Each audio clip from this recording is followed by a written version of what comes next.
আমাদের যে অধিকার, যদি আমাদের একটা প্রতিষ্ঠান কর্মচারী ছাড়ার ক্ষেত্রে যে এলিগেশনগুলো থাকে ওইগুলো যদি ব্যাংক কর্তৃপক্ষ যদি সরাসরিভাবে জানাইতে পারে, আমাদেরকে আশ্বস্ত করে যে আপনারা এই এলিগেশনের অন্তর্ভুক্ত এই অপরাধ করেছেন, তাইলে আমরা অবশ্যই আমাদের চাকরিচ্যুত যে বিষয়টা ছিল, যে দায় ছিল, আমরা মেনে নিব।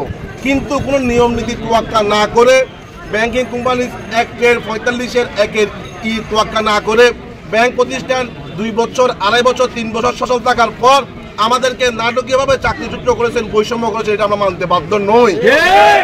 একই সাথে আপনারা বারবার বলতেছেন আপনার সাথে আমার সাথে তালই পুত্রের সম্পর্ক নয়। বাংলাদেশ ব্যাংক অনার্স মাস্টার্স করা ফাইনদের কর্মচারীদের অ্যাপ্রুভাল করেছে, প্রমোশন দিয়েছে, প্রণোদন দিয়েছেন, বেতন দিয়েছেন, বোনাস দিয়েছেন।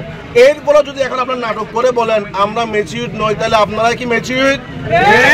এখনো যদি আপনাদেরকে বলি কর্মকর্তা এমনও আছেন মেল খোলা হবে, আপনি মেলের পাসওয়ার্ড জানেন না, এখন আমরা যদি বলি আপনিও তো ম্যাচিউরড নয়।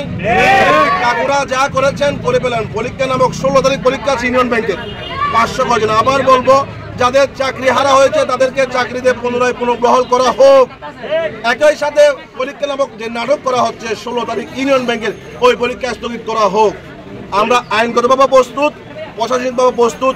আমাদের অধিকার, আমাদের দাবি, আমাদের যে ন্যায্যতা আমরা আদায়ের জন্য দক্ষিণ জেলা নিয়ে 6 থানা, পটিয়া, আনোয়ারা, বোয়ালখালী, বাঁশখালী, কর্ণফুলী এবং চৌদ্দনাইশ 6 থানা নিয়ে যে বৈষম্য হয়েছে, আমরা এই বৈষম্যের ঘোর বিরোধিতা করি এবং তীব্র প্রতিবাদ জানাই।